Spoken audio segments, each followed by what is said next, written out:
Um celular vibra insistentemente sobre o painel de mármore frio, interrompendo o silêncio de um aeroporto que nunca dorme verdadeiramente. Beatriz observa a tela com os olhos semicerrados pelo cansaço, enquanto a multidão ao seu redor se move como um enxame de abelhas apressadas. O cheiro de querosene e café barato impregna o ar, misturando-se à ansiedade que começa a borbulhar em seu peito de forma inexplicável. Ela puxa a alça de sua mala de couro preta, sentindo o peso dos 10 dias que passou longe de casa, mergulhada em conferências médicas exaustivas em uma região remota do país. Cada anúncio nos alto-falantes parece uma nota dissonante em uma sinfonia de reencontros e despedidas que ela agora assiste, como uma espectadora solitária. Beatriz caminha em direção à saída, os saltos de seus sapatos produzindo um estalo rítmico e autoritário contra o piso de granito polido.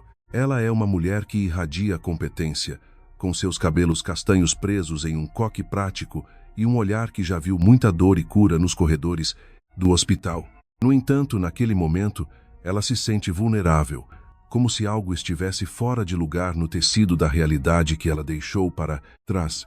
Ela para perto das grandes portas de vidro automáticas, onde o vento frio da noite paulistana tenta invadir o terminal climatizado. Seus olhos vasculham a fileira de rostos expectantes, procurando por Lucas, o marido que prometeu estar ali com um buquê de rosas brancas e o sorriso que sempre foi seu porto seguro. Mas Lucas não está lá, e o vazio no portão de desembarque começa a ecoar dentro dela com uma força ensurdecedora. Ela pega o telefone novamente, os dedos tremendo levemente enquanto disca o número dele pela terceira vez em menos de 10 minutos. O som das turbinas dos aviões ao longe parece abafar seus pensamentos, criando uma estática mental que a impede de raciocinar com clareza. O aeroporto ferve, pessoas se abraçam, taxistas gritam destinos, e o mundo continua girando, indiferente à pequena rachadura que acaba de aparecer na confiança de Beatriz. Ela respira fundo, tentando canalizar a disciplina que usa durante as cirurgias de emergência para manter a calma sob pressão. A antecipação de voltar para casa, que antes aquecia seu coração e dissipava o cansaço da viagem, agora se transforma em uma suspeita gélida. Beatriz havia conseguido uma vaga de última hora em um voo anterior, decidida a fazer uma surpresa para Lucas, para celebrar o sucesso de sua pesquisa de ponta e o retorno à sua rotina confortável. Ela imaginava o aroma do café fresco na manhã seguinte e o conforto de seu próprio apartamento, mas a ausência de Lucas no desembarque é um presságio que ela não pode ignorar. Ela franze a testa, a mente médica analisando as probabilidades, buscando justificativas lógicas para o atraso de um homem que sempre foi pontual. Finalmente, após vários toques que parecem durar uma eternidade, a voz de Lucas surge do outro lado da linha, soando estranhamente abafada e distante. Ele atende com uma voz levemente sonolenta, um tom que Beatriz não reconhece como sendo o de alguém que estava a caminho do aeroporto. Ela sente um nó se formar em sua garganta, a decepção começando a arder como ácido em seu estômago, enquanto ela tenta formular uma frase simples. A conversa que se segue é carregada de pausas desconfortáveis, cada segundo de silêncio sendo preenchido pelo barulho caótico do terminal ao seu. Beatriz questiona onde ele está, lembrando de que ela já desembarcou e que as mensagens confirmando o horário haviam sido enviadas horas antes. Lucas hesita e Beatriz percebe uma nota de pânico mal disfarçada em sua voz, algo que sua intuição, aguçada por anos diagnosticando pacientes, capta imediatamente. Ele murmura uma desculpa esfarrapada sobre ter confundido o fuso horário ou o dia da chegada, alegando que ainda está em casa, que sairá em instantes. A explicação soa falsa, desprovida da sinceridade que Beatriz sempre acreditou ser a base de seu casamento de 7 anos. Imagem refletida nas portas de vidro, vendo uma mulher forte que não merece ser deixada de lado como uma nota de rodapé na agenda de outra pessoa.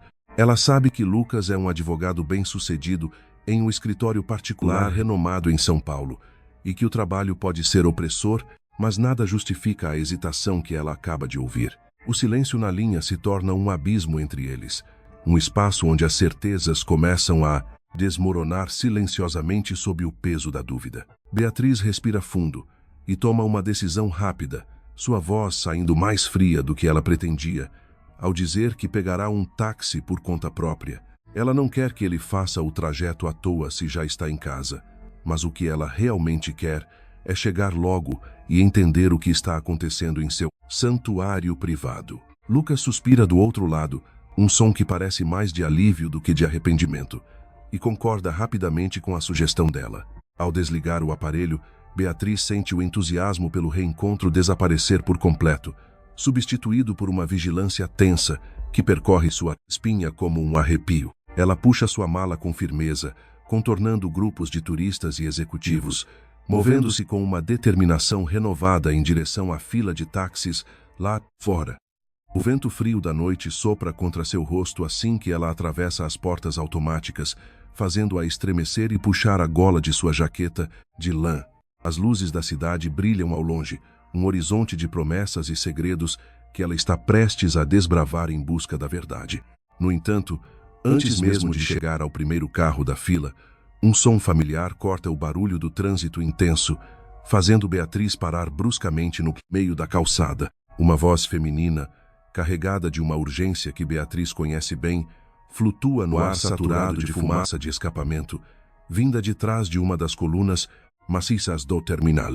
Ela sente seu coração disparar contra as costelas, o instinto de preservação gritando para que ela se esconda e observe antes de ser notada. Beatriz se move lentamente, seus passos silenciosos agora ocultos pelo caos sonoro do aeroporto, enquanto se posiciona estrategicamente para ouvir a conversa. O que ela vê e ouve nos próximos segundos é algo que mudará o curso de sua vida para sempre, transformando sua surpresa romântica em um pesadelo de traição e conspiração. A poucos metros dali, uma mulher gesticula energicamente para um taxista, entregando-lhe algo que Beatriz não consegue identificar de imediato sob a iluminação amarelada do pátio. Beatriz prende a respiração, seus olhos se arregalando quando reconhece a silhueta elegante e a postura autoritária da mulher que detesta voar e evita aeroportos a todo custo. É Valéria, sua sogra, a pessoa que sempre afirmou amá-la como a uma filha, mas que agora parece estar envolvida em algo sombrio e clandestino. O choque da descoberta paralisa Beatriz, deixando-a suspensa em um momento de pura descrença, enquanto as palavras de Valéria começam a chegar aos seus ouvidos, como punhais afiados. Valéria gesticula de forma quase frenética, suas mãos adornadas com anéis caros cortando o ar úmido da noite. Beatriz, oculta pela sombra fria da coluna de concreto, sente o mundo girar enquanto observa a sogra, uma mulher que sempre alegou ter pavor de aeroportos e do caos urbano. O som das turbinas dos aviões ao fundo parece se transformar em um zumbido eletrônico dentro de sua cabeça, mas as palavras de Valéria cortam o barulho com uma clareza aterrorizante. A sogra segura algo contra a luz fraca do pátio. É uma fotografia colorida, uma imagem de Beatriz sorrindo durante as últimas férias na praia com Lucas. O coração de Beatriz martela contra as costelas ao perceber que sua própria imagem está sendo usada como alvo em uma negociação obscura. Tente segurá-la no caminho, invente qualquer motivo.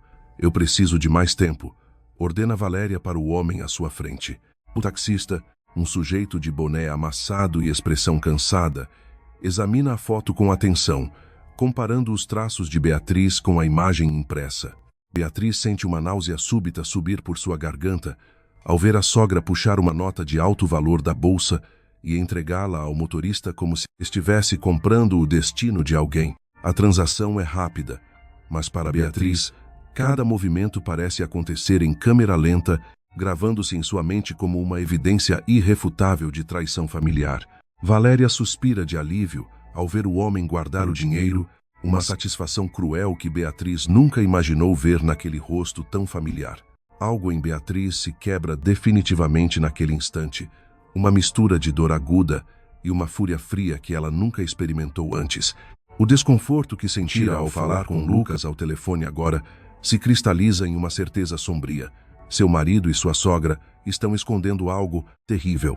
Por que Valéria precisaria de tempo? Por que subornar um estranho para atrasar sua chegada em casa após 10 dias de ausência? As perguntas queimam como brasas em sua mente, mas Beatriz sabe que não pode confrontar.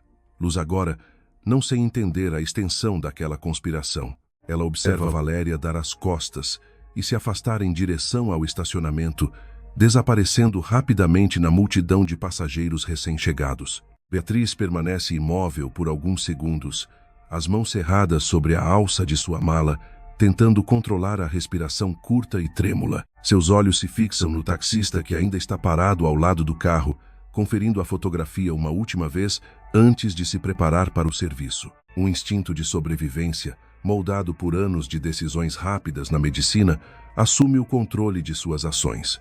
Em vez de fugir ou buscar outro transporte, Beatriz decide enfrentar o problema de frente, caminhando decidida em direção ao homem que foi pago para sabotar seu retorno. Cada passo sobre o asfalto irregular parece uma declaração de guerra silenciosa contra as mentiras que a cercam. Olá, o senhor está disponível. Preciso ir para a Rua das Acácias, número 10, diz Beatriz, forçando uma voz calma e profissional que mascara o caos interno. O taxista se sobressalta ligeiramente, seus olhos alternando rapidamente entre o rosto dela e a foto que ele acabara de guardar no bolso da camisa. Beatriz nota a hesitação dele, o breve momento em que a consciência dele luta contra o suborno que acabou de aceitar.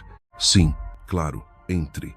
Responde ele finalmente, abrindo a porta traseira com um gesto que tenta parecer natural, mas que Beatriz percebe como carregado de culpa.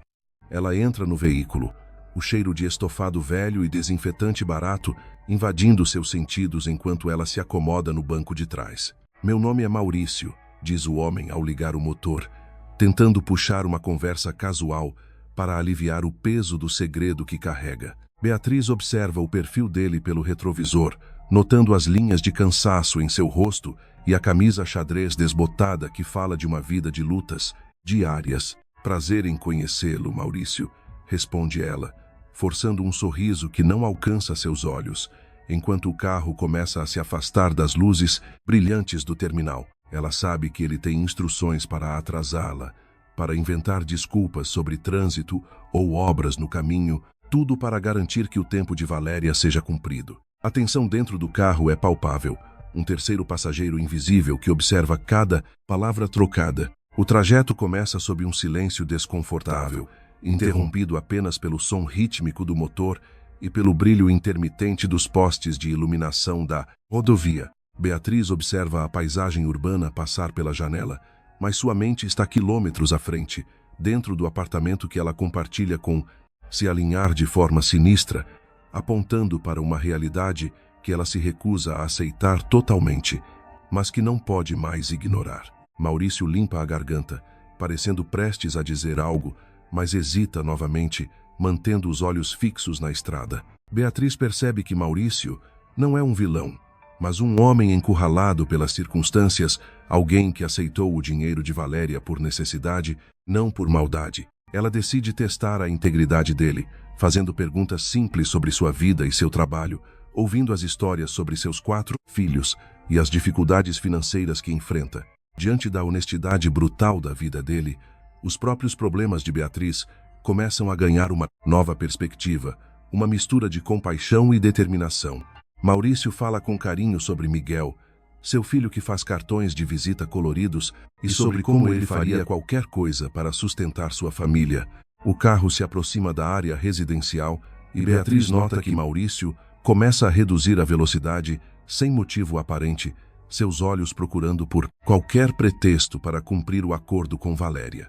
Ele menciona algo sobre o trânsito estar estranhamente pesado para aquele horário, mas a estrada à frente está livre de obstruções reais. Beatriz sente o tempo escorrendo por entre seus dedos, cada minuto de atraso sendo uma vitória para a mentira que a aguarda em casa. Ela olha para Maurício e percebe o conflito estampado em seu rosto. Ele está dividido entre o dinheiro que recebeu e a bondade inerente que Beatriz começou a enxergar nele. A poucos quarteirões de seu destino, Maurício para o carro abruptamente no acostamento e desliga o motor. O silêncio da noite caindo sobre eles como um manto pesado. Ele se vira para trás, o rosto marcado por um arrependimento genuíno e uma necessidade urgente de confessar. Beatriz, sinto muito, mas preciso lhe contar uma coisa, diz ele, sua voz falhando levemente sob o peso da honestidade. Ele revela o encontro com Beatriz. Ouve em silêncio, o coração disparado, enquanto percebe que o momento da verdade está finalmente ao alcance de sua mão. Não precisa devolver o dinheiro. Use-o para seus filhos, diz Beatriz com uma calma que surpreende a si mesma, entregando a ele o cartão que ele lhe oferecera antes. Ela sai do carro em frente ao seu prédio, a fachada de granito parecendo mais fria e impessoal do que nunca sob a luz da lua. O taxista observa de longe enquanto ela caminha em direção à entrada principal, sua silhueta determinada refletindo-se nas portas de vidro. Beatriz sobe pelo elevador, o som metálico dos cabos ecoando em seus ouvidos, como o tic-tac de uma bomba prestes a explodir. Ao parar diante de sua própria porta, ela percebe que a fechadura já foi girada e um perfume doce e enjoativo, que definitivamente não é o seu, flutua pelo corredor, acompanhado pelo som de uma risada feminina que vem de dentro da sua própria cozinha. Beatriz insere a chave na fechadura com as mãos geladas, sentindo o metal girar com uma facilidade que parece zombar de seu desespero. O trinco cede e assim que a porta se abre, ela é golpeada por um perfume doce e enjoativo que não pertence à sua coleção pessoal. O hall de entrada, antes um refúgio de paz, agora exibe um par de sapatos femininos de salto alto, vermelhos e envernizados, jogados de forma desleixada bem à sua frente. Beatriz fica imóvel, o coração martelando contra as costelas, enquanto o som de uma risada feminina, abafada, ecoa vindo da cozinha.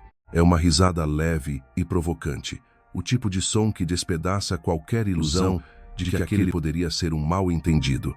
Reunindo uma coragem que ela não sabia que possuía, Beatriz dá um passo à frente, as solas de seus sapatos não fazendo barulho sobre o tapete persa.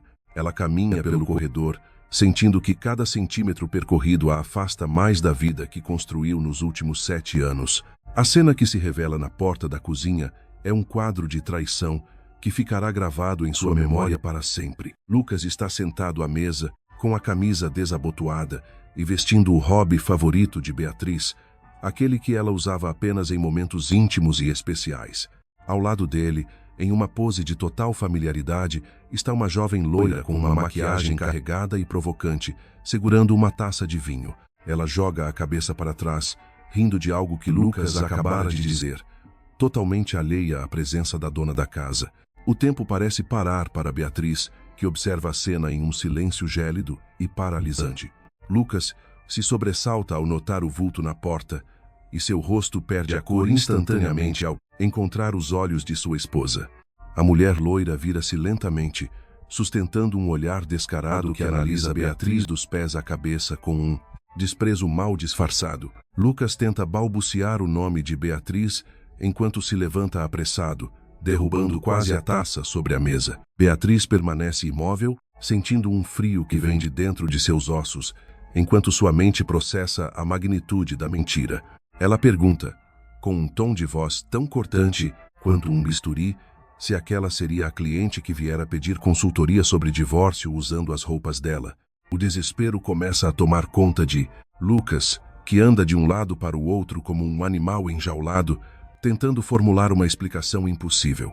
Ele implora para que ela o escute, alegando que a mulher é realmente uma cliente, passando por uma situação difícil, e que ele só estava tentando ajudar. Beatriz solta uma risada amarga, seca, questionando como servir vinho na cozinha deles e vestir suas roupas pessoais se encaixa em uma assistência jurídica. A amante, identificada por Lucas sob pressão como Tamires, solta um riso debochado e estica as pernas preguiçosamente sobre a cadeira. Ela diz para Lucas parar de se justificar, pois a situação já está mais do que clara para todos ali. Lucas lança um olhar furioso para Tamires, sibilando entre os dentes para que ela se cale, mas o estrago já é irreversível.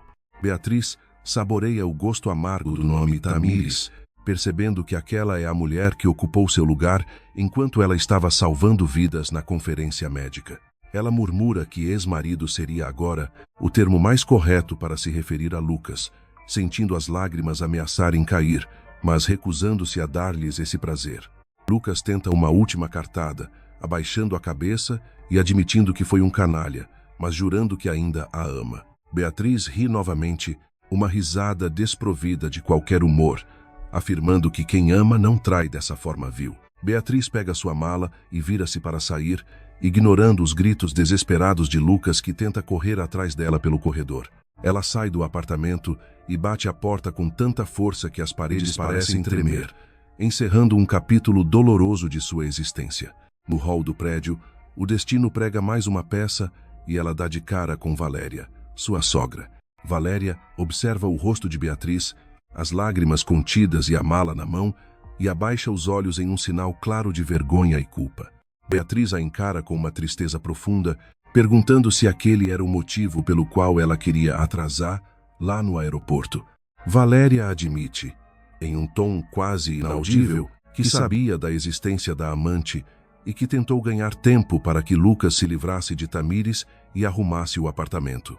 Ela justifica sua cumplicidade, alegando que o pai de Tamires é um homem influente que poderia destruir a carreira de Lucas. Beatriz ri, incrédula diante da lógica distorcida de Valéria, que acreditava que esconder a verdade salvaria a família.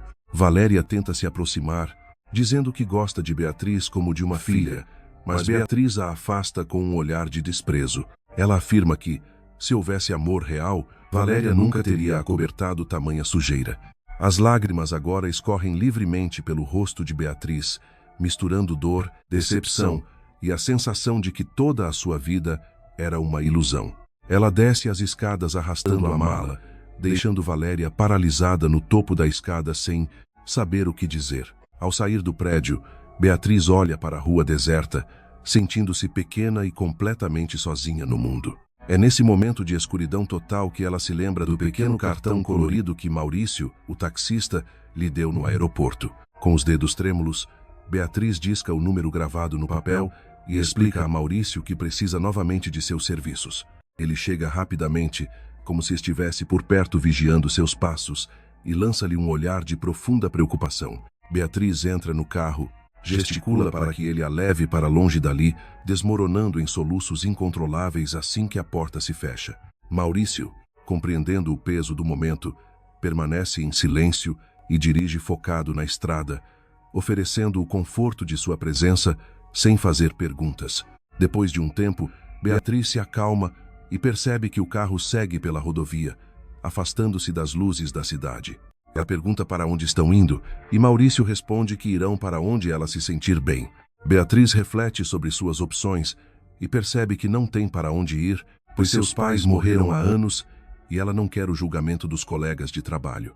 Ela então pede para ser levada ao interior, para a vila onde fica a casa antiga de sua avó, um lugar onde não pisa há anos. No entanto, enquanto o carro avança na escuridão, o brilho de faróis desconhecidos começa a persegui-los de forma agressiva pelo retrovisor. Maurício ajusta o espelho retrovisor com uma expressão de alerta, enquanto os faróis altos do carro atrás deles cortam a escuridão da rodovia de forma agressiva. Beatriz limpa as lágrimas e se vira, sentindo o pânico subir pela garganta ao reconhecer o brilho prateado do sedã de luxo que Lucas tanto se orgulhava de dirigir. O carro persegue o táxi de perto, buzinando e alternando os faróis em uma tentativa clara de forçá-los a parar no acostamento deserto. Beatriz implora para que Maurício não pare, temendo o confronto com o homem que acabara de destruir todos os seus sonhos e a confiança que ela depositara nele por 7 anos. O motor do táxi ruge enquanto Maurício acelera, tentando manter a distância, mas o carro de Lucas é visivelmente mais potente e rápido. A perseguição se estende por quilômetros, com Beatriz segurando a alça de segurança da porta, o coração batendo em um ritmo frenético e doloroso.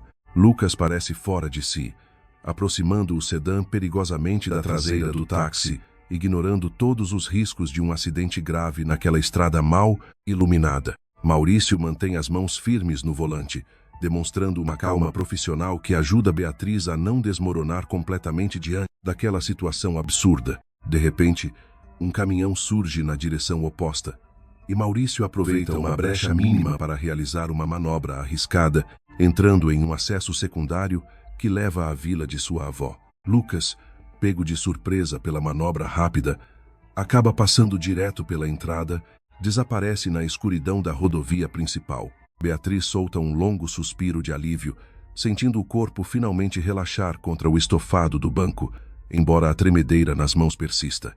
Maurício reduz a velocidade conforme entram nas ruas estreitas e silenciosas da vila, onde apenas o som dos grilos e o vento nas árvores quebram silêncio da noite.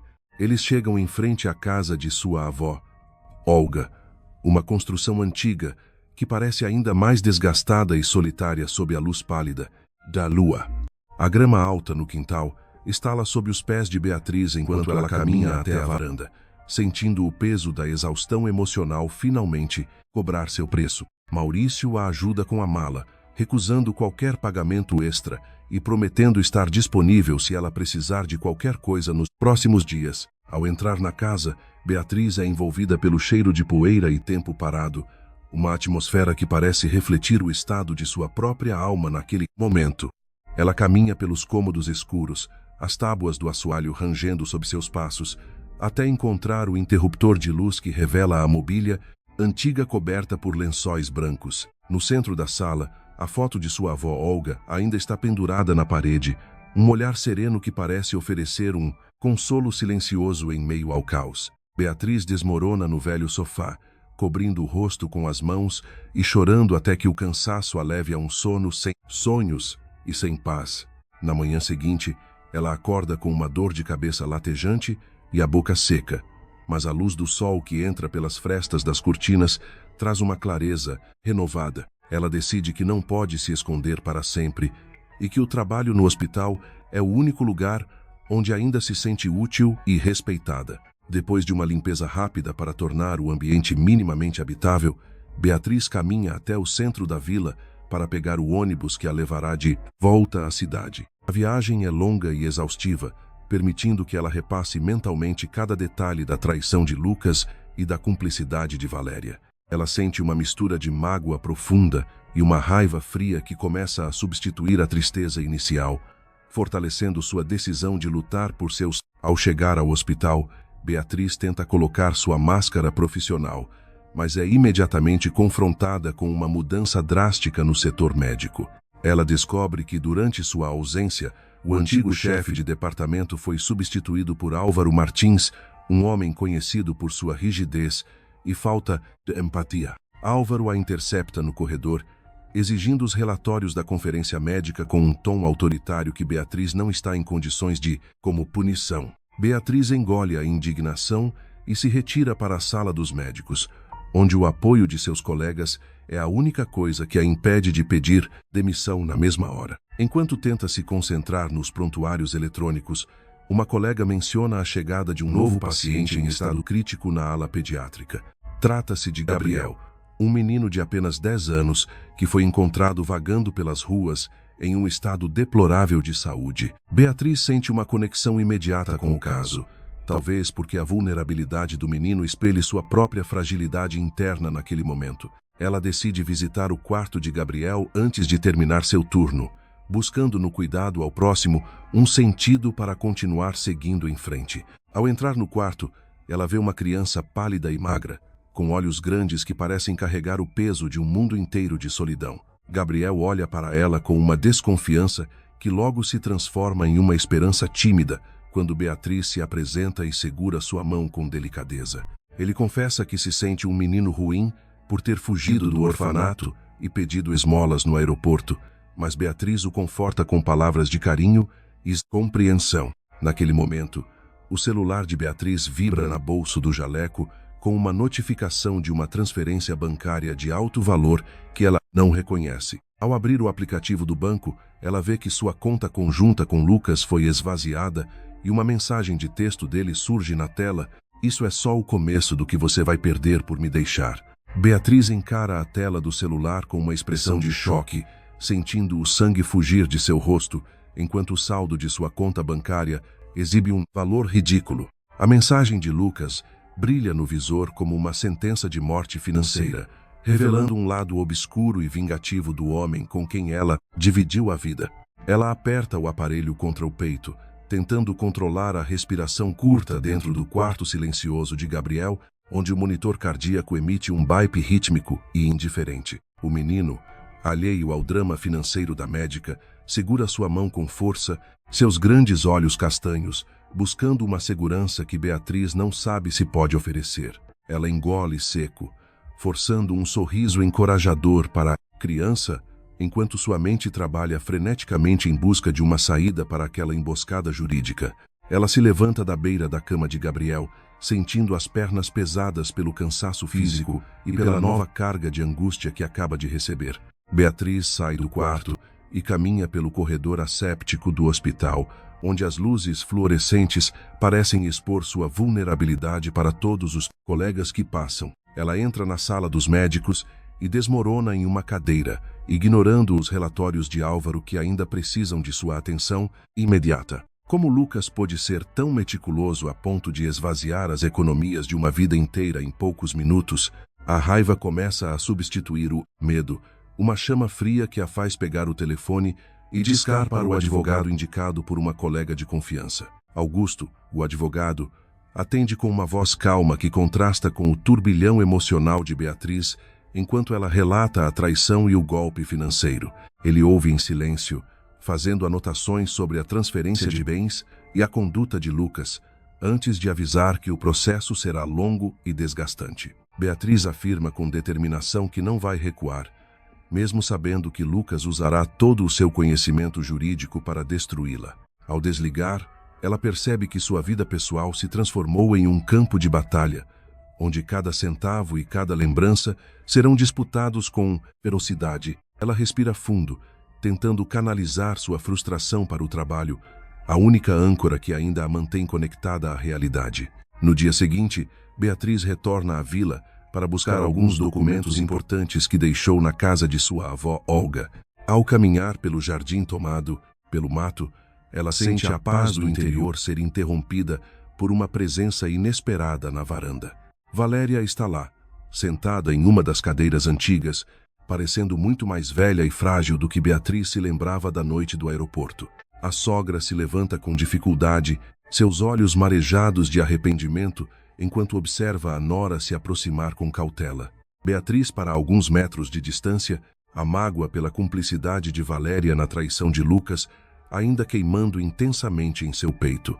Júlia, me perdoe, por favor, sussurra Valéria com a voz trêmula, aproximando-se com passos hesitantes pela madeira rangente da varanda. Beatriz permanece em silêncio, os braços cruzados como uma barreira física contra as desculpas que ela já ouviu tantas vezes nos últimos dias. Valéria confessa que agiu de forma errada ao tentar encobrir as escapadas de Lucas, mas jura que o fez apenas para tentar salvar o casamento deles. Ela revela que tentou aconselhar o filho, mas que Lucas se tornou um homem arrogante e cego pelo poder, ignorando todos os avisos da própria mãe. Beatriz solta uma risada amarga, questionando como mentir para uma filha poderia ser um ato de amor ou proteção familiar. No entanto, Valéria interrompe o desabafo com uma revelação que gela o sangue de Beatriz. A sogra está gravemente doente e tem pouco tempo de vida. Ela explica que escondeu o diagnóstico para não ser um fardo, mas que a proximidade da morte a fez enxergar a verdade sobre o caráter de Lucas. Valéria entrega a Beatriz uma pasta contendo documentos que comprovam que ela já incluiu a nora em seu testamento pessoal. O apartamento, que Lucas alegava ter transferido para o nome da mãe como estratégia de divórcio, pertence legalmente a Beatriz por desejo expresso de Valéria. O choque da notícia faz Beatriz vacilar, as lágrimas finalmente vencendo sua resistência, enquanto ela abraça a sogra em um gesto de perdão. Elas passam o restante da tarde conversando sobre as falhas de Lucas e a necessidade de justiça, enquanto o sol se põe atrás das colinas da vila. Valéria descreve como Lucas sempre foi influenciável e como Tamires, a amante, está apenas interessada no patrimônio que ele acumulou. Ao anoitecer, Valéria começa a se sentir mal, e Beatriz assume seu papel de médica para cuidar da sogra até que a crise passe. Ela percebe que, em meio ao caos da traição, encontrou uma aliada improvável na mulher que antes considerava parte do problema. Beatriz decide que voltará para a cidade com uma nova estratégia, determinada a proteger o legado de Valéria e salvar a vida do pequeno Gabriel. Ao retornar ao hospital, Beatriz encontra Maurício, esperando por ela na entrada principal, seu rosto marcado pela preocupação constante com o bem-estar da médica. Ele trouxe notícias sobre a busca por doadores para Gabriel, mas sua expressão sugere que os obstáculos são maiores do que eles imaginavam. Enquanto conversam sobre a burocracia do sistema de saúde, Álvaro Martins surge das sombras do corredor com um olhar gélido e autoritário. Ele entrega a Beatriz uma notificação oficial de suspensão imediata de suas funções, alegando conduta inadequada e falta de profissionalismo. Beatriz olha para o documento e depois para Álvaro, percebendo que a vingança de Lucas chegou aos corredores do hospital de uma forma que ela nunca... Beatriz aperta o papel da suspensão entre os dedos, sentindo a textura áspera do documento como se fosse um insulto físico à sua trajetória profissional. O olhar de Álvaro Martins é carregado de uma satisfação malévola, as mãos cruzadas atrás das costas, enquanto ele aguarda uma reação desesperada que confirme sua suposta superioridade. Beatriz, no entanto, mantém a coluna ereta, embora sinta um tremor de indignação percorrer suas pernas, uma reação instintiva à injustiça que acaba de ser oficializada.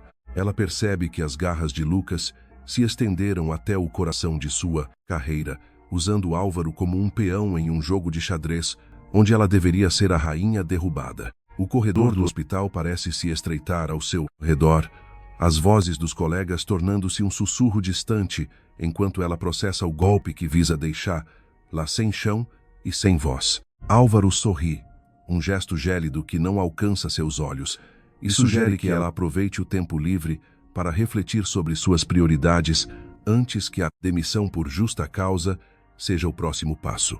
Beatriz não responde, sabendo que qualquer palavra dita sob aquele turbilhão emocional poderia ser usada contra ela no futuro processo administrativo que certamente virá. Ela se vira e caminha em direção à saída, os passos ecoando no piso de granito, com uma firmeza que mascara o vazio que começa a se formar em seu peito. Maurício, que observava a cena de longe com os punhos cerrados, apressa o passo para alcançá-la antes que ela atravesse as portas giratórias da recepção. Ele não precisa de explicações detalhadas para entender que algo terrível aconteceu. A expressão de Beatriz é um diagnóstico aberto de uma alma ferida por uma traição sistêmica.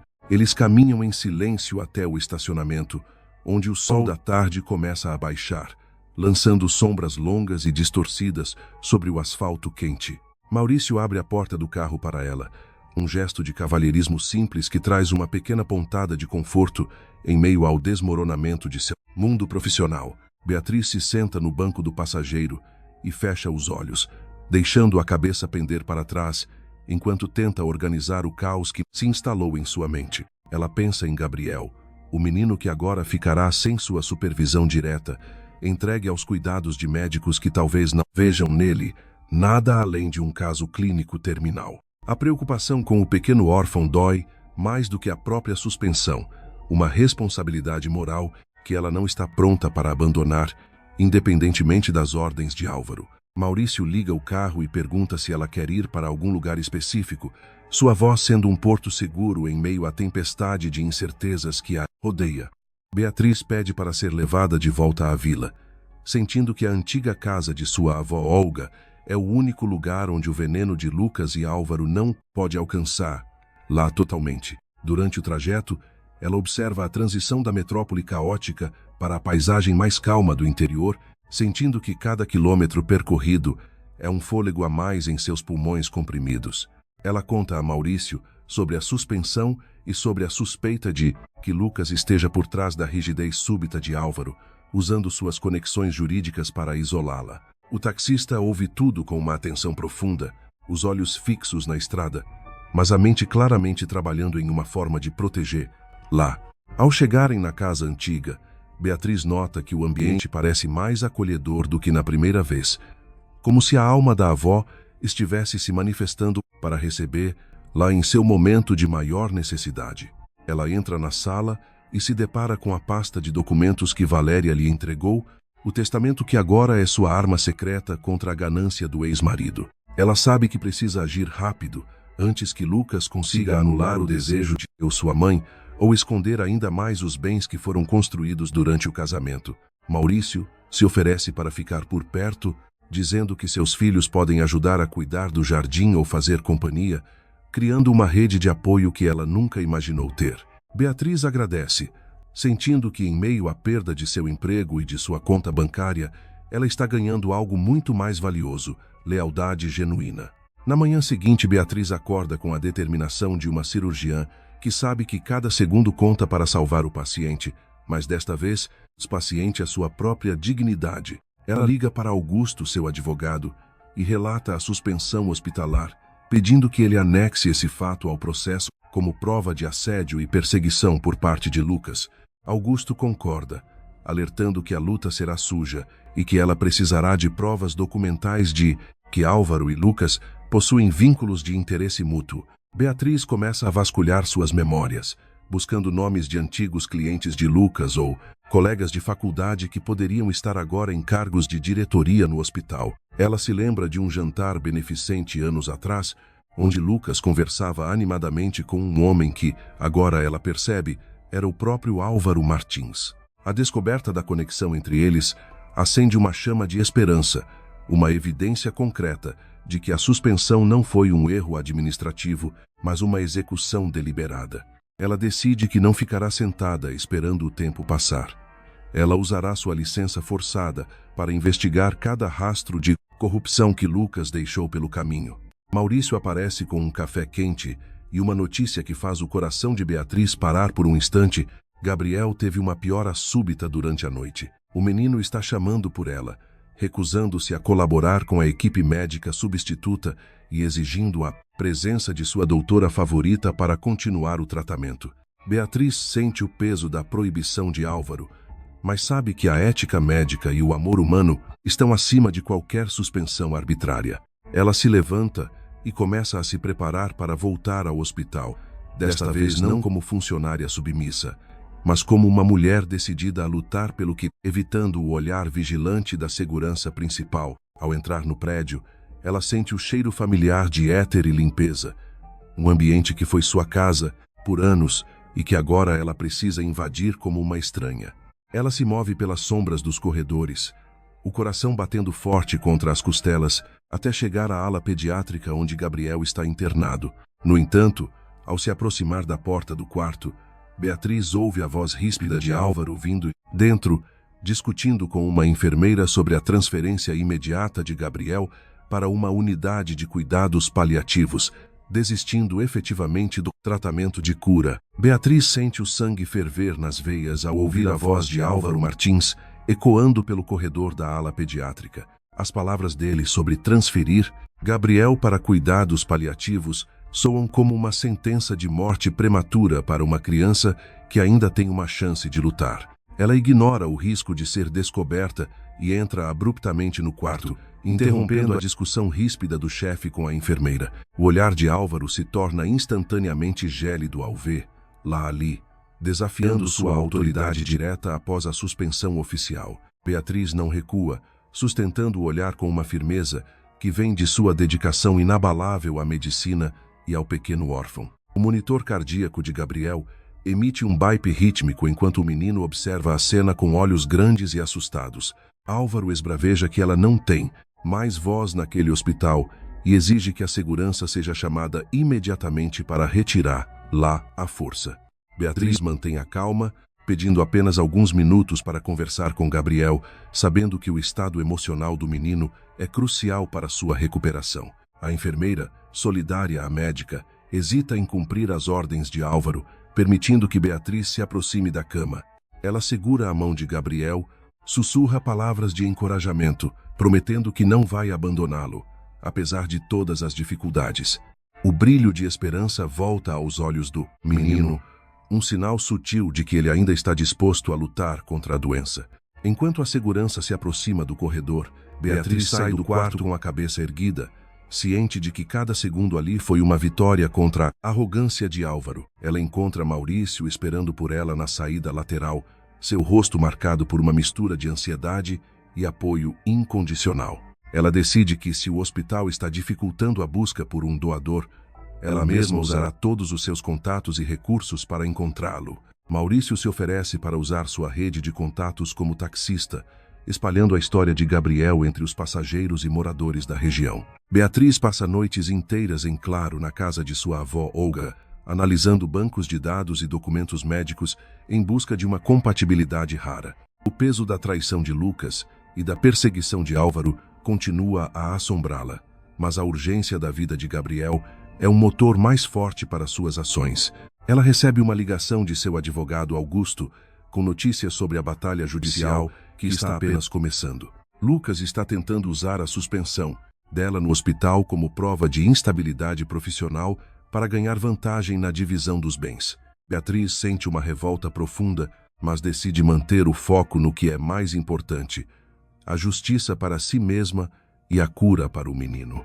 Valéria, apesar de sua saúde debilitada, continua sendo uma fonte de informações cruciais sobre os movimentos de Lucas nos bastidores. Ela revela que Lucas está pressionando Álvaro para que Beatriz seja demitida permanentemente, eliminando sua última fonte de renda e prestígio. Beatriz percebe que está cercada por todos os lados, mas o apoio de Maurício e a vontade de viver de Gabriel a impedem de desistir. Ela decide organizar uma campanha de doação de medula óssea na própria vila, atraindo a atenção da mídia local para o caso do menino órfão. A resposta da comunidade é surpreendente, com dezenas de pessoas se prontificando a realizar os exames iniciais de compatibilidade. Em meio à agitação da campanha, Beatriz recebe uma visita inesperada em sua porta. Tamires, a amante de Lucas, aparece com um olhar de superioridade mal disfarçado. Ela vem para entregar pessoalmente os documentos finais do divórcio, assinados por Lucas, com uma agressividade que transpira através do papel. Tamires faz comentários sarcásticos sobre o estado da casa da avó e sobre a queda de Beatriz na hierarquia social, mas a médica permanece impassível. Ela sabe que a arrogância de Tamires é apenas um reflexo da insegurança de quem construiu uma felicidade sobre as ruínas da vida de outra pessoa.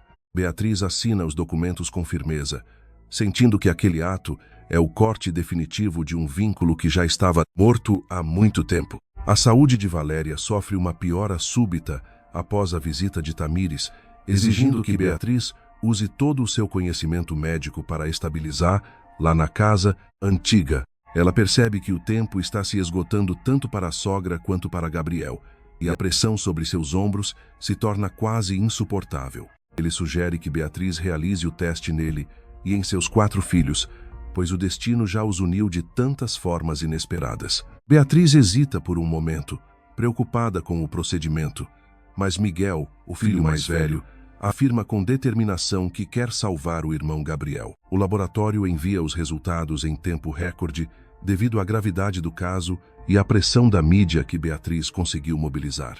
Retirar Gabriel do hospital e levá-lo para um abrigo longe de sua supervisão. Ela sente o pânico subir pela garganta, mas o bip do computador anuncia que os resultados do teste de compatibilidade acabaram de chegar. Seus olhos se arregalam ao ler o nome no relatório, enquanto lá fora, as luzes de uma viatura de polícia começam a iluminar o portão da casa da avó. O brilho azul e vermelho das sirenes corta a escuridão da vila, projetando sombras longas e inquietantes contra as paredes descascadas da casa de Olga. Beatriz sente o coração martelar contra as costelas, enquanto segura o relatório impresso com as mãos trêmulas, seus olhos fixos na palavra compatível, escrita em letras garrafais ao lado do nome de Miguel. A euforia da descoberta, porém, é instantaneamente esmagada pelo som pesado de botas subindo os degraus da varanda de madeira. Ela olha para Maurício, que se coloca instintivamente à sua frente, protegendo os filhos que observam a cena com olhos arregalados de medo. 2 policiais entram na sala sem cerimônia, acompanhados por um oficial de justiça que carrega um documento com o selo oficial do Estado, uma visão que faz Beatriz recuar um passo. O oficial limpa a garganta e anuncia que possui uma ordem de restrição e busca, alegando que Beatriz está exercendo a medicina de forma ilegal durante sua suspensão e interferindo na guarda de um menor sob tutela do Estado. Ele afirma que Gabriel será transferido imediatamente para uma unidade de acolhimento sob supervisão direta do departamento de Álvaro Martins. Beatriz sente uma fúria gelada percorrer sua espinha ao perceber que a manobra de Lucas foi mais rápida e cruel do que ela jamais imaginou. Ela tenta argumentar, gritando que encontrou o doador e que cada segundo conta para a sobrevivência do menino. Mas as palavras parecem ricochetear contra a indiferença burocrática dos homens fardados. Maurício intervém, sua voz rouca e firme ecoando pela sala enquanto ele exige ver os documentos, alegando que não podem levar ninguém sem uma justificativa clara. Enquanto os policiais e Maurício se envolvem em uma discussão acalorada, Beatriz percebe uma movimentação estranha no quarto de Valéria, ao fundo do corredor. Ela corre até lá e encontra a sogra caída ao lado da cama, lutando para respirar, o rosto pálido como o lençol que a envolve. O estresse da invasão policial foi o golpe final para o coração já debilitado da idosa, transformando a casa de Olga em um cenário de emergência médica e caos jurídico. Beatriz grita por ajuda, mas os policiais estão ocupados tentando conter Maurício, que se recusa a deixar que levem Beatriz sob custódia. No meio do tumulto, o celular de Beatriz toca dentro do bolso de seu jaleco uma ligação de um número desconhecido que ela atende quase por instinto. É uma enfermeira da clínica, uma antiga aliada que arrisca o próprio emprego para avisar que Álvaro já enviou a ambulância para buscar Gabriel. Falta de infraestrutura. Beatriz sente o pânico subir pela garganta ao olhar para Valéria inconsciente em seus braços e para Miguel, o único que pode salvar a vida de Gabriel, cercado por policiais. Ela percebe que não pode lutar em todas as frentes ao mesmo tempo e que precisa de uma manobra desesperada para salvar o menino e a sogra. Com uma calma súbita que emana de seu treinamento cirúrgico, Beatriz se levanta e encara o oficial de justiça com um olhar que o faz hesitar por um breve momento. Ela afirma que se eles a impedirem de prestar socorro imediato a Valéria, eles serão legalmente responsáveis pela morte de uma testemunha-chave em um processo de herança e fraude. A menção ao processo de Valéria parece surtir efeito e os policiais recuam, permitindo que ela use o equipamento médico básico que trouxe do hospital. Enquanto atende Valéria, ela sussurra para Miguel pegar o carro de Maurício e correr para o hospital central, levando o relatório de compatibilidade diretamente para o Conselho de Ética. A noite se arrasta em uma agonia de sirenes e luzes, com Valéria sendo levada pela ambulância, enquanto os policiais permanecem na casa para garantir que Beatriz não fuja. Ela se sente impotente, sentada no chão da sala de sua avó, observando os documentos de sua vida espalhados pelo tapete como destroços de um naufrágio. Maurício senta-se ao seu lado, colocando uma mão protetora em seu ombro, sua presença sendo a única âncora de sanidade que lhe resta. Eles esperam notícias de Miguel, sabendo que o destino de Gabriel depende agora da coragem de um adolescente em enfrentar o sistema de Álvaro e Lucas. De madrugada, o telefone de Maurício vibra com uma mensagem cifrada de Miguel, informando que ele conseguiu entrar no hospital, mas que Gabriel não está mais em seu quarto. O pânico volta a dominar Beatriz, que se levanta bruscamente, pronta para enfrentar os policiais e sair em busca do menino por conta própria. No entanto, um som de motor potente se aproxima do portão e o sedã prateado de Lucas surge das sombras, parando de forma agressiva diante da varanda. Ele sai do carro com um sorriso vitorioso, segurando uma pasta de documentos que Beatriz reconhece como o processo de interdição de Valéria e a anulação de seu testamento. Lucas caminha em sua direção, ignorando os policiais, e sussurra em seu ouvido que ela acaba de perder tudo, inclusive a vida do menino que tanto tentou salvar. Beatriz sente um frio glacial percorrer sua alma ao ouvir o deboche de Lucas, mas seu olhar cai sobre o porta-malas entreaberto do carro dele. Uma ponta de tecido colorido, que ela reconhece como o cobertor favorito de Gabriel, está presa na tranca metálica, balançando suavemente com o vento da noite. Ela percebe que Lucas não apenas moveu as peças jurídicas, mas que ele mesmo pode estar envolvido no desaparecimento físico do menino para insistente do telefone do oficial de justiça. O rosto do oficial empalidece enquanto ele ouve a mensagem, e ele olha para Beatriz com uma expressão de choque total, largando a ordem de prisão no chão. O oficial de justiça abaixa o telefone lentamente, sua mão tremendo de forma visível, enquanto a luz das sirenes reflete em seu rosto empalidecido. Ele olha para Lucas com um misto de horror e desdém, ignorando a postura arrogante do advogado, que ainda exibe o sorriso de quem acredita ter vencido a partida final. Beatriz, percebendo a mudança drástica na atmosfera, dá um passo à frente, seus olhos fixos na tranca do porta-malas de Lucas, onde o cobertor de Gabriel balança como um pedido de socorro mudo. Maurício percebe a hesitação do oficial e avança, exigindo saber o que foi dito na ligação, enquanto o silêncio da noite na vila de Olga se torna denso e sufocante. Lucas tenta intervir, alegando que nada mudou e que Beatriz deve ser algemada imediatamente, mas o oficial o interrompe com um gesto brusco e autoritário. A corregedoria acaba de suspender a ordem de busca e apreensão contra Adra. Beatriz anuncia o oficial, sua voz falhando por um instante antes de ganhar firmeza. Ele revela que Miguel, o filho de Maurício, não foi apenas ao hospital, mas conseguiu localizar o conselheiro regional de medicina e apresentou as provas do assédio de Álvaro Martins.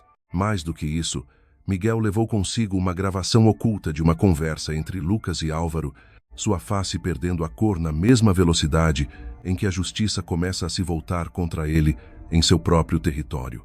Os policiais, antes instrumentos da vontade de Lucas, agora o encaram com desconfiança, fechando o cerco ao redor do sedã prateado. Beatriz não espera por mais explicações e corre em direção ao carro de Lucas, ignorando os protestos desesperados do ex-marido, que tenta impedir o acesso ao veículo. Maurício ajuda Beatriz a forçar o porta-malas, e o coração dela quase para ao encontrar Gabriel encolhido lá dentro, pálido e com a respiração fraca sob o cobertor colorido. O menino, enfraquecido pela leucemia e pelo pavor do sequestro, reconhece o rosto de Beatriz e solta um suspiro de alívio que corta a alma da médica como um bisturi. Ela o retira com cuidado, verificando seus sinais vitais enquanto Maurício contém a fúria e impede que Lucas se aproxime ou tente fugir. A cena é de um caos absoluto, com o oficial de justiça agora ditando ordens de prisão preventiva contra Lucas por sequestro e cárcere privado de um menor. A ambulância que levava Valéria retorna para prestar socorro a Gabriel, transformando o pátio da casa de Olga em uma unidade de triagem de emergência sob as estrelas. Beatriz trabalha com uma agilidade sobrenatural, estabilizando o menino enquanto dá instruções aos paramédicos sobre o estado crítico da sogra dentro da casa. Lucas, agora algemado e encostado contra o próprio carro de luxo, grita obscenidades e ameaças jurídicas, mas ninguém mais lhe dá ouvidos. O castelo de mentiras e influências que ele construiu com tanta dedicação está desmoronando diante dos olhos de toda a vila, revelando a face monstruosa de sua ambição. Tamires, que observava tudo de longe dentro de seu próprio carro, liga o motor e foge silenciosamente, abandonando Lucas à própria sorte assim que percebe que o poder dele se esvaiu. Maurício abraça Miguel, que chega em seguida em um carro de apoio do conselho médico, e Beatriz vê no jovem a coragem que salvou mais de uma vida naquela noite fatídica. Ela sabe que a compatibilidade de Miguel é a única esperança real de Gabriel e exige que os exames pré-operatórios sejam realizados imediatamente no Hospital Central, agora sob nova intervenção. O oficial de justiça informa que Álvaro Martins também foi detido em seu escritório no hospital e que documentos comprometedores sobre fraudes financeiras de Lucas foram encontrados em suas gavetas. Nas próximas horas, Valéria recupera a consciência por alguns instantes antes de ser colocada na ambulância, segurando a mão de Beatriz com a força que lhe resta no corpo enfraquecido. Ela sussurra que está orgulhosa da nora e que o apartamento e os bens agora estão protegidos por uma cláusula de irrevogabilidade ela assinou pouco antes da invasão. O testamento, que Lucas tentou anular, tornou-se uma armadura legal impenetrável, garantindo que Beatriz tenha os recursos necessários para cuidar de Gabriel no futuro. Lucas observa a cena com um ódio cego, mas a porta da viatura se fecha sobre seus gritos, levando-o para o isolamento de uma cela onde sua eloquência jurídica de nada servirá. Beatriz olha para Maurício e percebe que a lealdade dele foi o pilar que permitiu que ela não desmoronasse durante a tempestade. A viagem de volta ao Hospital Central é escoltada pela polícia, com Beatriz cuidando de Gabriel dentro da ambulância, enquanto Miguel e Maurício seguem, logo atrás, o hospital, antes um lugar de perseguição sob o comando de Álvaro, agora a recebe como uma heroína que enfrentou o sistema para salvar uma medula. Beatriz coordena cada detalhe, ignorando o próprio cansaço e a fome, focada apenas no brilho de esperança que agora emana de Gabriel e Miguel. Ela percebe que a dor da traição de Lucas foi o catalisador necessário para que ela encontrasse seu verdadeiro propósito e uma nova definição de... No entanto, enquanto Miguel é preparado para a extração da medula e Gabriel aguarda na antecâmara cirúrgica, um alerta de emergência soa nos alto-falantes da unidade de terapia intensiva. Beatriz corre para o setor e encontra os médicos tentando reanimar Valéria, cujo coração parou subitamente devido a uma complicação inesperada do estresse sofrido. No mesmo instante, a luz do corredor oscila violentamente e um segurança entra correndo, avisando que Lucas conseguiu escapar da custódia durante a transferência e foi visto entrando no hospital armado. Beatriz sente o pânico gelado voltar com força total enquanto olha para Gabriel de um lado e para a sogra moribunda do outro, percebendo que o perigo não terminou, ele apenas mudou de forma e está agora dentro das paredes do próprio hospital. O som estridente do alarme de emergência ecoa pelos corredores da unidade de terapia intensiva, misturando-se ao pânico que se espalha como fogo após o aviso de que Lucas está armado dentro do hospital. Beatriz sente o coração disparar, mas sua mente médica assume o controle diante da vida de Valéria que se esvai sob suas mãos. Os médicos ao seu redor tentam desesperadamente reanimar a idosa, cujos sinais vitais oscilam perigosamente no monitor cardíaco. Beatriz sabe que o estresse brutal causado pelo sequestro de Gabriel e a prisão de Lucas foi o golpe final para o coração debilitado da sogra. Ela coordena as manobras de ressuscitação com uma voz firme que mascara o terror interno de saber que seu ex-marido, agora um fugitivo perigoso, pode surgir a qualquer momento. O hospital, antes um santuário de cura, transformou-se em um labirinto de medo, onde cada sombra parece carregar a ameaça de Lucas. Enquanto a equipe luta para salvar Valéria, Beatriz recebe a notícia de que Miguel já está na sala de extração de medula, alheio ao perigo que ronda os corredores. Gabriel aguarda na antecâmara, sua vida dependendo daquele procedimento que agora está sob risco iminente de interrupção violenta. Beatriz olha para o visor do monitor de Valéria e vê uma linha reta contínua. A equipe para por um segundo, o silêncio sendo apenas quebrado pelos gritos distantes no corredor.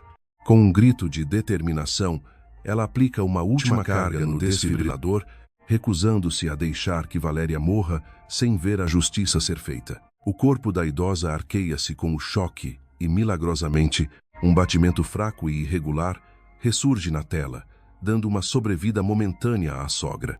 Beatriz deixa Valéria sob os cuidados intensivos e corre em direção ao centro cirúrgico, onde Gabriel e Miguel são a última esperança de um futuro feliz. Ela encontra Maurício no caminho, que segura um extintor de incêndio como arma improvisada, seus olhos vasculhando cada porta em busca de Lucas.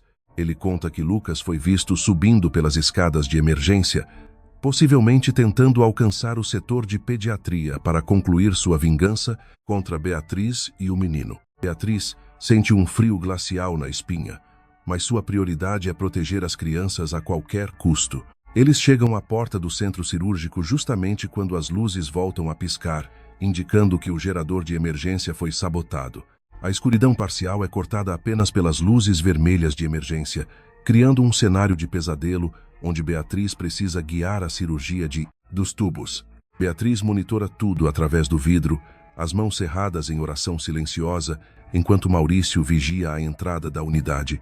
De repente, um estrondo ecoa no final do corredor e a voz de Lucas surge, distorcida pela raiva e pelo desespero de um homem que perdeu tudo. Ele grita o nome de Beatriz, exigindo que ela saia e entregue o testamento de Valéria, ou ele destruirá tudo que ela ama dentro daquele hospital. O pânico entre as enfermeiras aumenta, mas Beatriz mantém-se firme na porta da sala cirúrgica, protegendo Gabriel e Miguel com o próprio corpo. Lucas surge no final do corredor, a arma brilhando sob a luz vermelha de emergência, seu terno impecável agora sujo e amarrotado. Ele parece um animal ferido, a arrogância habitual substituída por uma loucura cega, provocada pela derrota judicial e pela perda da amante. Maurício avança para enfrentá-lo, mas Beatriz o segura, sabendo que qualquer movimento brusco pode resultar em uma tragédia dentro da ala pediátrica. Ela começa a falar com Lucas, usando o tom calmo e clínico que reserva para os pacientes mais difíceis, tentando ganhar tempo até que a polícia chegue. O rosto de Lucas se contrai em uma careta de desprezo. Ele não aceita que sua própria mãe tenha se voltado contra ele por causa de uma estranha.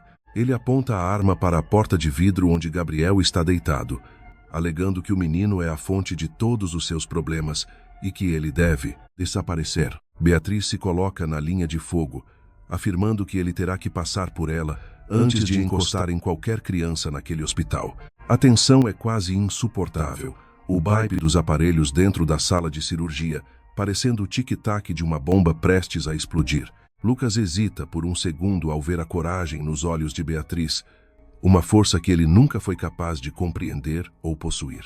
Nesse momento crítico, a voz enfraquecida de Valéria soa através do sistema de comunicação do hospital que Beatriz conseguiu deixar aberto. A sogra implora para que o filho pare com aquela loucura, dizendo que ainda o ama, mas que ele precisa enfrentar as consequências de seus atos. O som da voz da mãe parece quebrar a última barreira de sanidade de Lucas, que cai de joelhos no corredor frio, soluçando compulsivamente enquanto a arma escorrega de suas mãos trêmulas.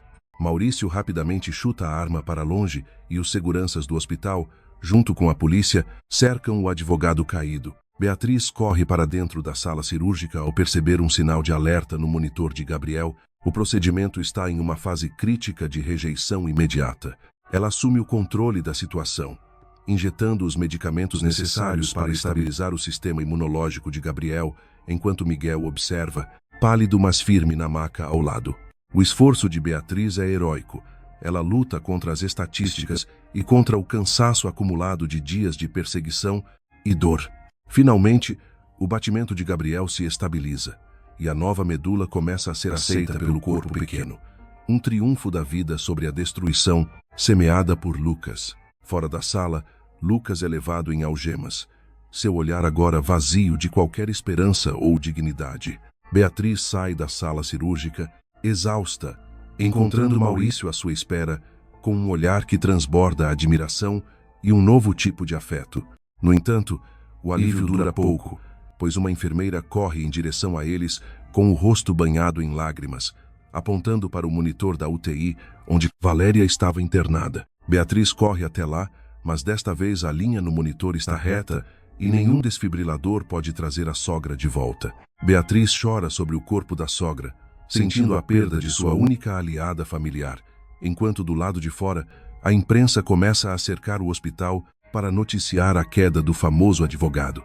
Ela percebe que a liberdade e a justiça tiveram um preço alto, mas a vida de Gabriel e o amor de Maurício são o legado que Valéria deixou para ela.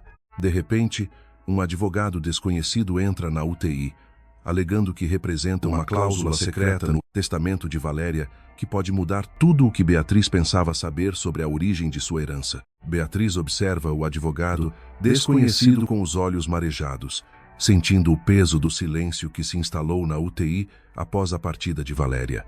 O homem, de postura impecável e olhar compassivo, estende um documento lacrado que parece pulsar com a promessa de uma última verdade. Ele revela que Valéria não apenas deixou o apartamento para Beatriz, mas que era a guardiã de um segredo de família que Lucas tentou apagar por anos.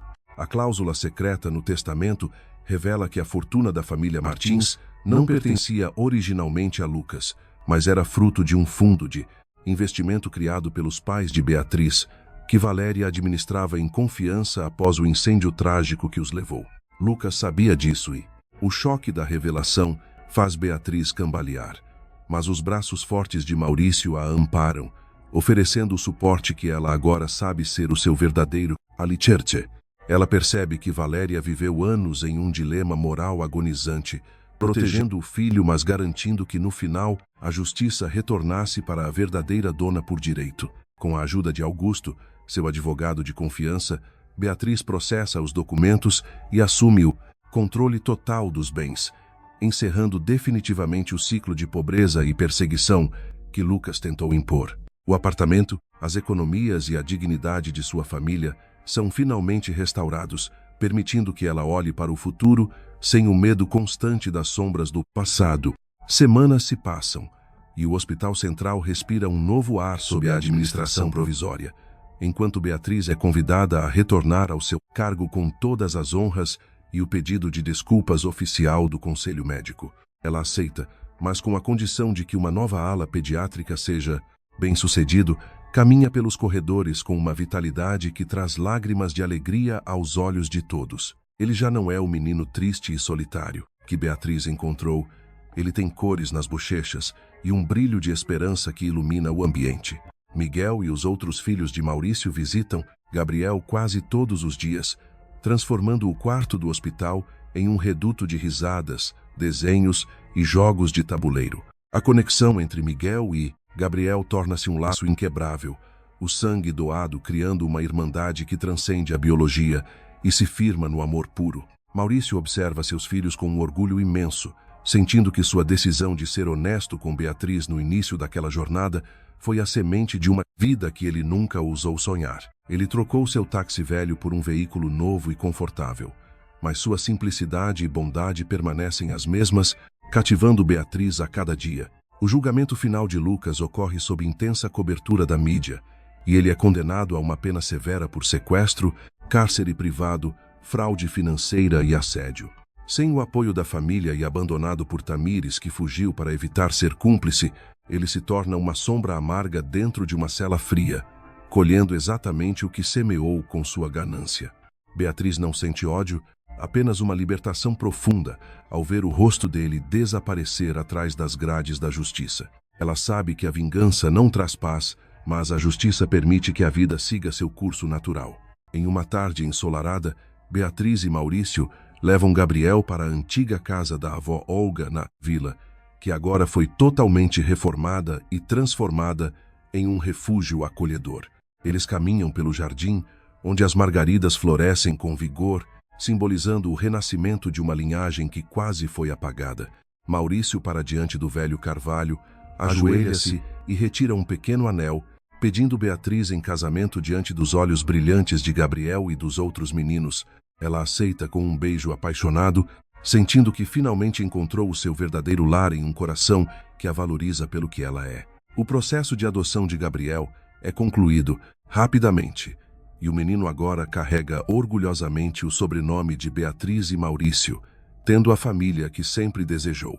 A cerimônia de casamento no cartório é simples, mas repleta de emoção, com Miguel e Gabriel como os padrinhos de honra. A luz do sol atravessa as janelas, iluminando uma nova jornada onde o amor, a lealdade e a esperança são os guias supremos. Beatriz olha para o horizonte e sorri, sabendo que as turbinas dos aviões no aeroporto agora só trazem promessas de novos começos e que ela nunca mais estará sozinha. A sinfonia de sua vida finalmente está em harmonia e ela está pronta para viver cada nota com gratidão e felicidade plena,